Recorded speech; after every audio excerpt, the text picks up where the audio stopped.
Have you ever felt like your life was being orchestrated from behind a curtain you couldn't see?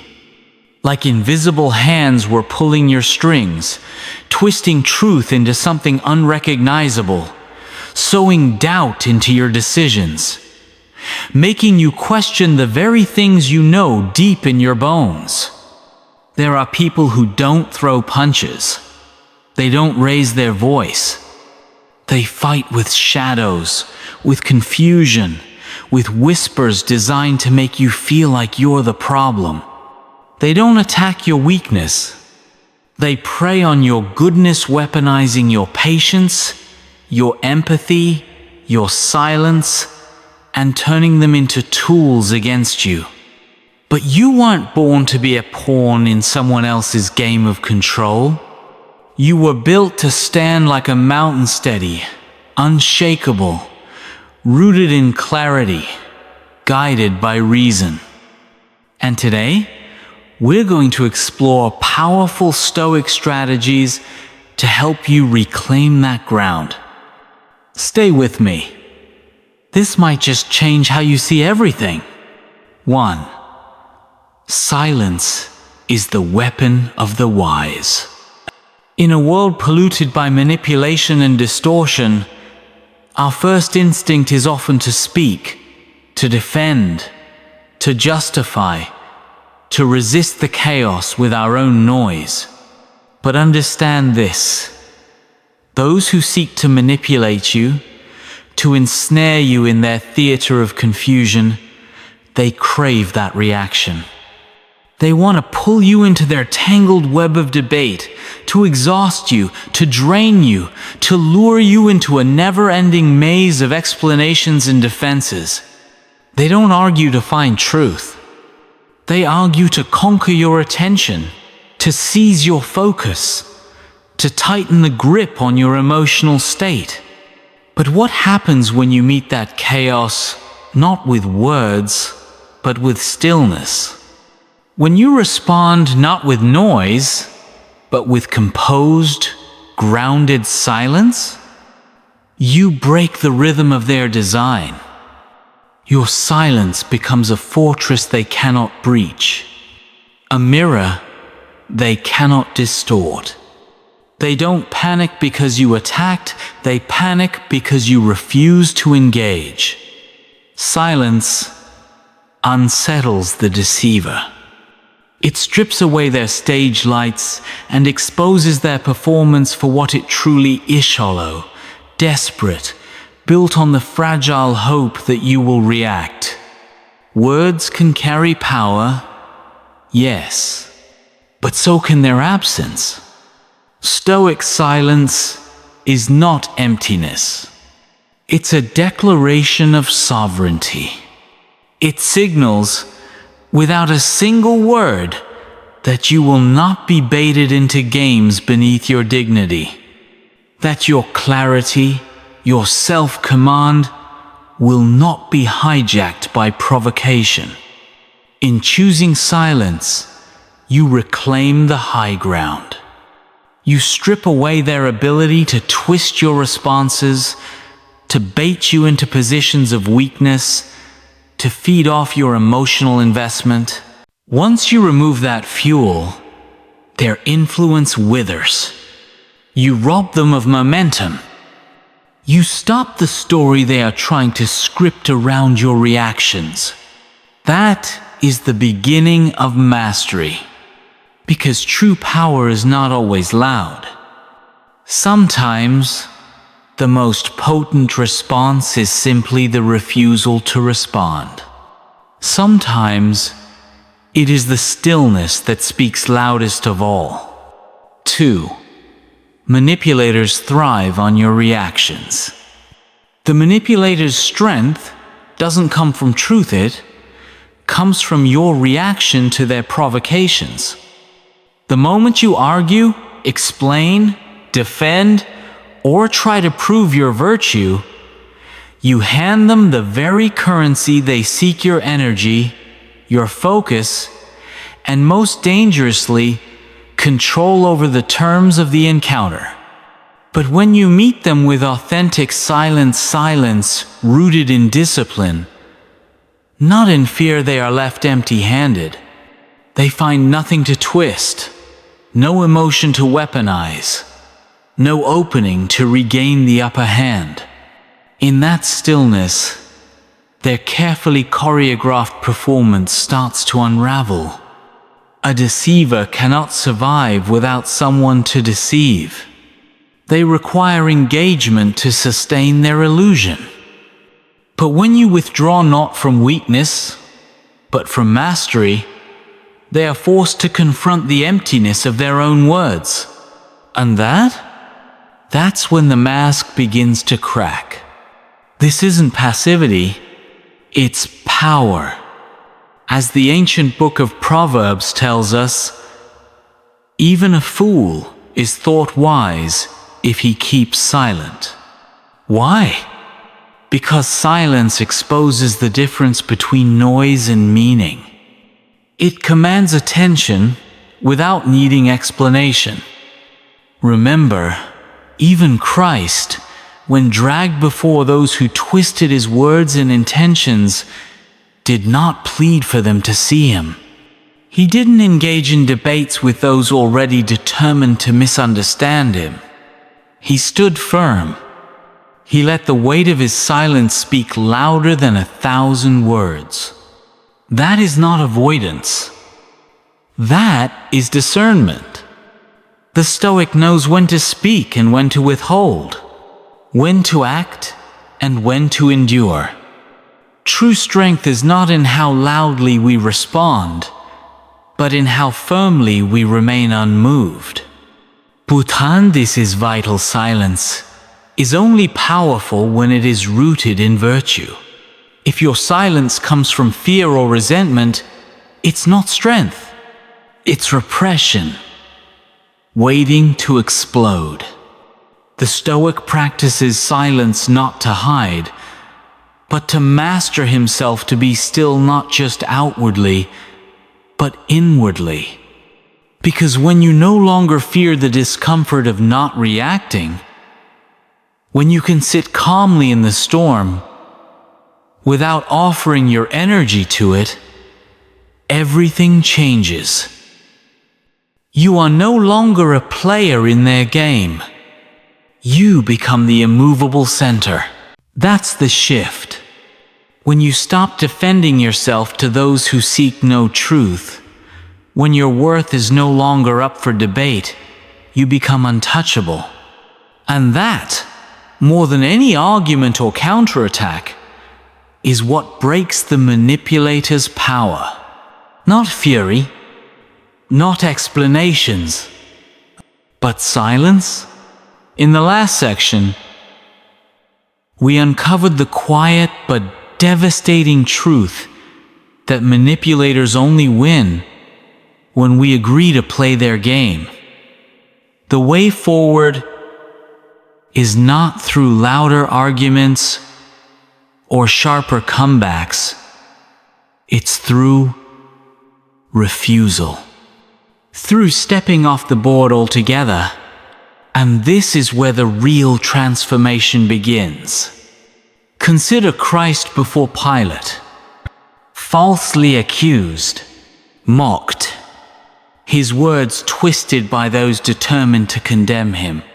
But notice he didn't scramble to explain himself to those who had already closed their hearts.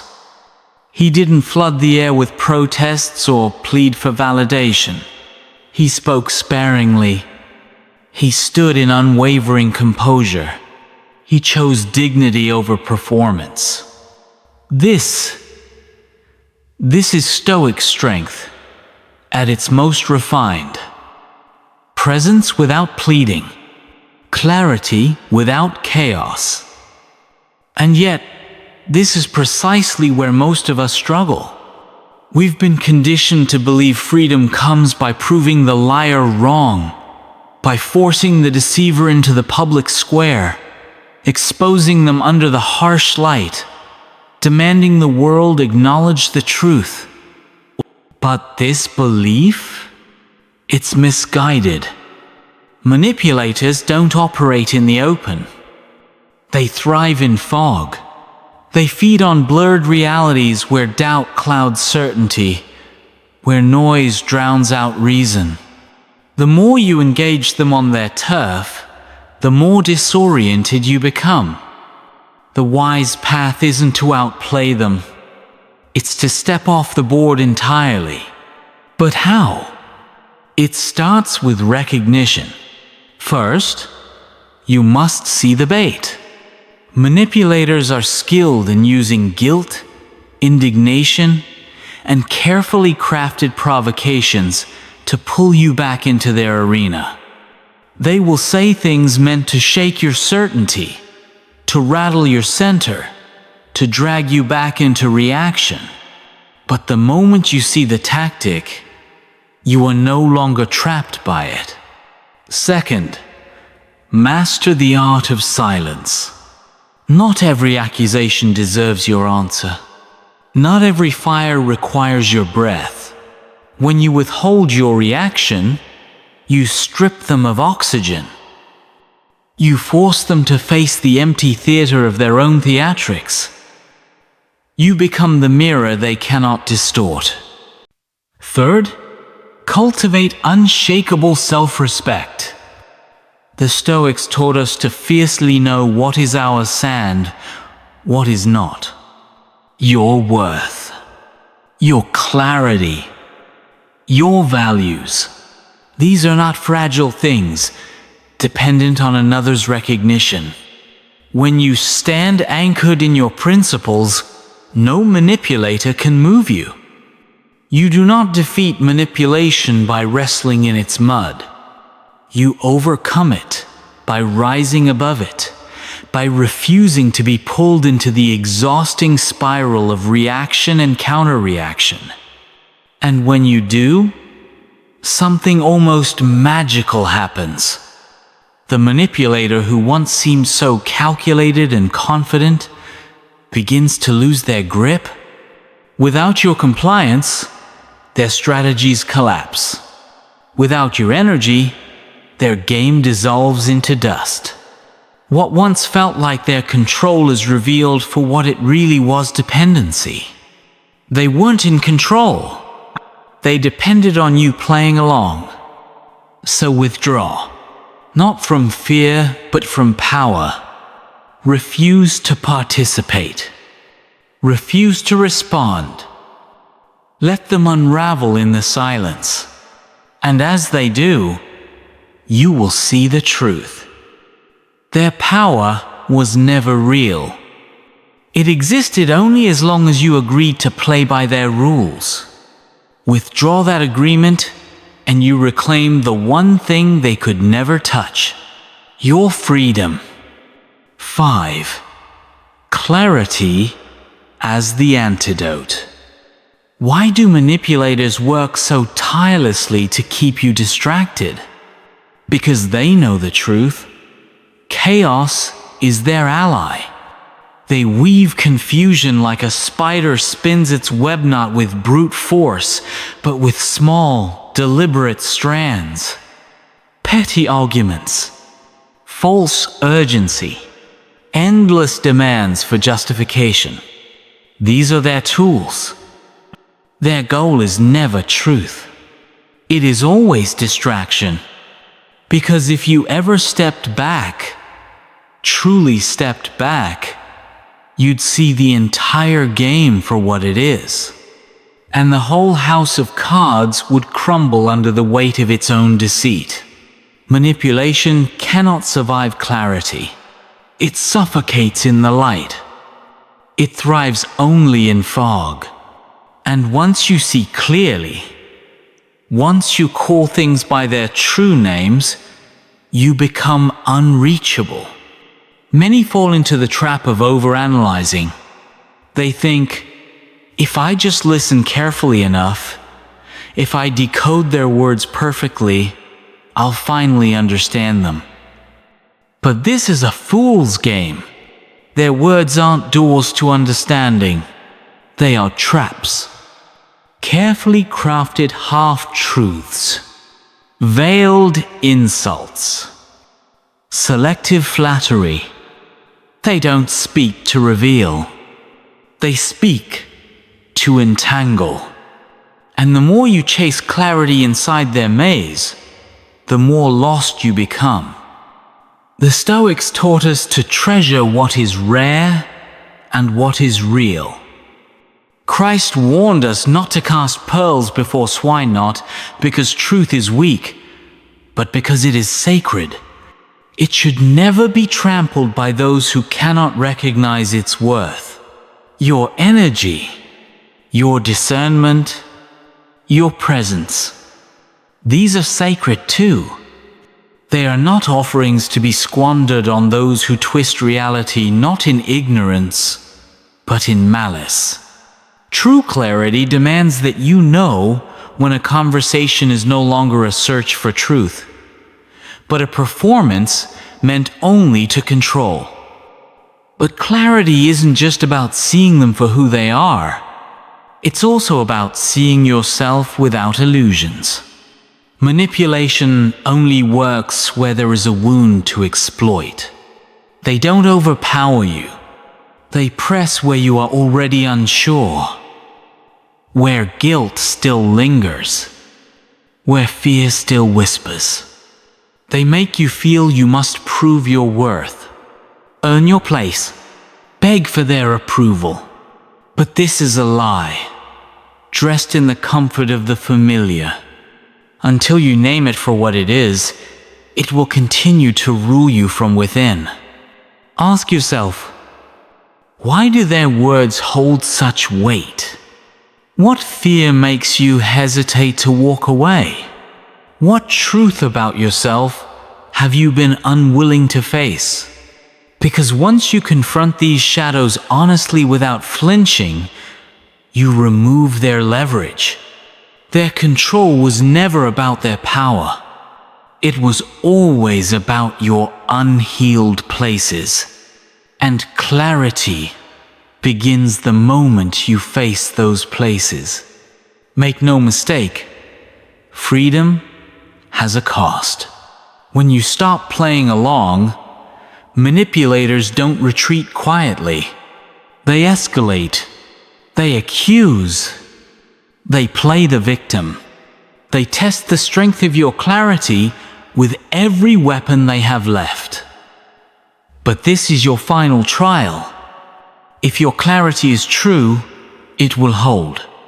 You will not be dragged back by pity, by guilt, or by doubt. You will see them for what they are: desperate, not powerful. And when you stand firm, when you refuse to move, you will witness their unraveling. Their control evaporates like mist in the morning sun. Because it was never real. It was a phantom sustained by your participation. Withdraw that, and they are left with nothing. And that is when you are truly free. Not just from them, but from the part of you that once needed them. That is the gift of clarity. That is the antidote. Calm, confident, sovereign silence.